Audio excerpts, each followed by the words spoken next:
गांव पीपलपुर की गलियां गर्मियों में धूप से तपती थीं, जैसे सूरज अपनी सारी तपिश यहीं उड़ेल देना चाहता हो। आम के बगीचे, कुएं का ठंडा पानी और दोपहर की छांव लोगों को थोड़ी राहत देते थे। इसी गांव में रहती थी 65 वर्षीय जगवंती देवी, जिन्हें गांव भर में सब जग्गो ताई कहकर बुलाते थे। वो अपने जमाने की तेज तर्रार, हिम्मती और जरा तुनक मिजाज सास थी। उनका इकलौता बेटा हरिओम शहर में नौकरी करता था और साल भर में मुश्किल से 2 बार आता। पर उसकी पत्नी सुमन यानी जग्गो की बहू पिछले 7 सालों से गांव में ही रह रही थी, सास के साथ। सुमन पढ़ी लिखी थी, पर शादी के बाद उसने शहर छोड़ गांव की जिंदगी अपना ली थी। उसके चेहरे पर एक सुकून था, जो आमतौर पर शहर की औरतों में कम ही दिखता है। मगर गर्मियों का मौसम आते ही घर की चारदीवारी में सास बहू की नोकझोंक कुछ ज्यादा ही तीखी हो जाती थी। जग्गो ताई ने कड़क आवाज में पुकारा, सुमन, ये क्या दोपहर में पंखा भी नहीं चला रखा? मर गए क्या गर्मी से सब? सुमन आंगन में आम का पना बनाते हुए मुस्कुराई। अम्मा, बिजली गई हुई है, चलने का तो सवाल ही नहीं उठता। बस पना बना रही हूँ, आप पी लीजिएगा तो बदन ठंडा हो जाएगा। तेरा पन्ना क्या ठंडक देगा जब सूरज की मांग में अंगारे भरे हैं। सास बहू के बीच की यह खट्टी मीठी तकरार पूरे गांव में मशहूर थी, पर गहराई से देखा जाए तो इनके रिश्ते की नींव में एक मजबूत अपनापन था। एक दिन जब गांव में 45 डिग्री तापमान था, जग्गो ताई छत पर बैठी पुरानी चुन्नी से हवा कर रही थी। सुमन ऊपर आई, साथ में बेल का शरबत और पंखा लिए।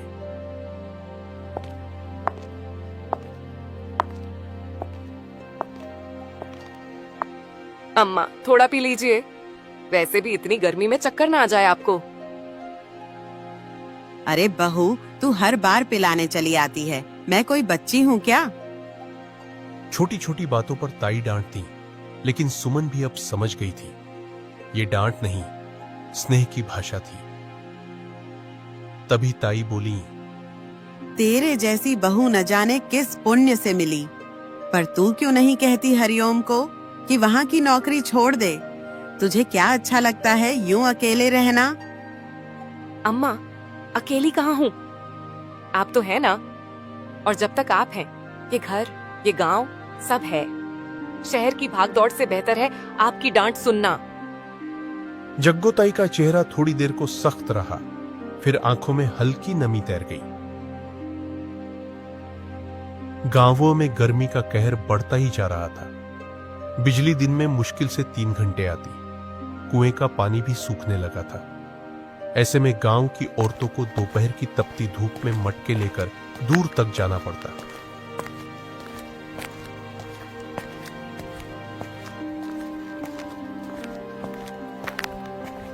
इसी बीच गांव में एक नई पड़ोसन आई, मीरा, जो शहर से आई थी।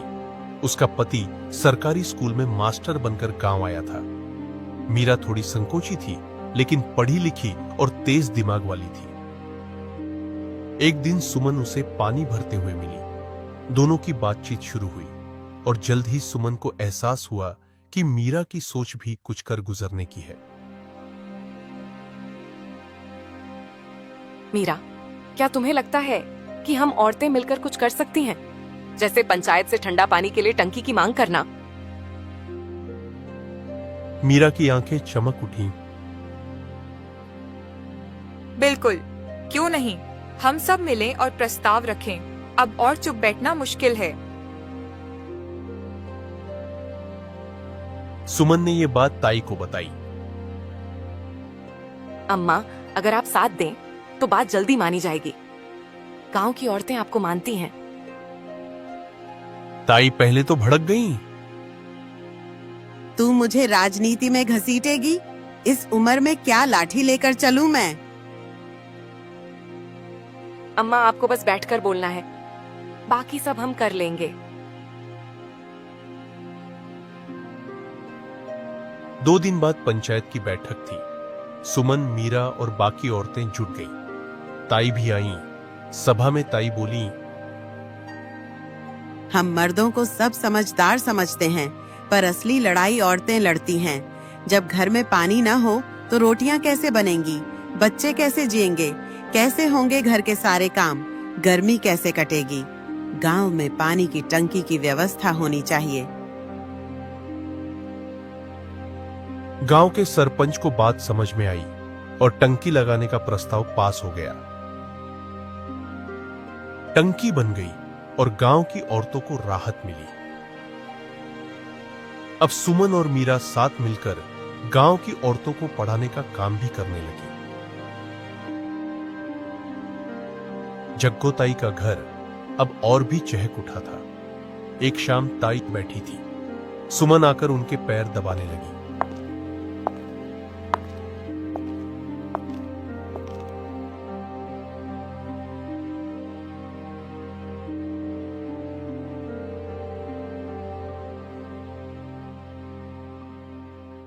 क्या कर रही है पगली? मैं अभी जवान हूँ।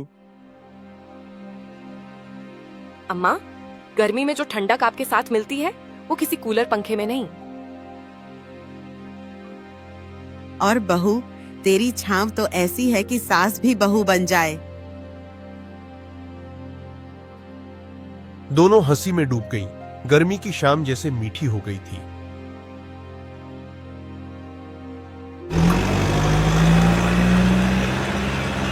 हरिओम जब 2 महीने बाद गांव आया तो घर की रौनक देखकर दंग रह गया।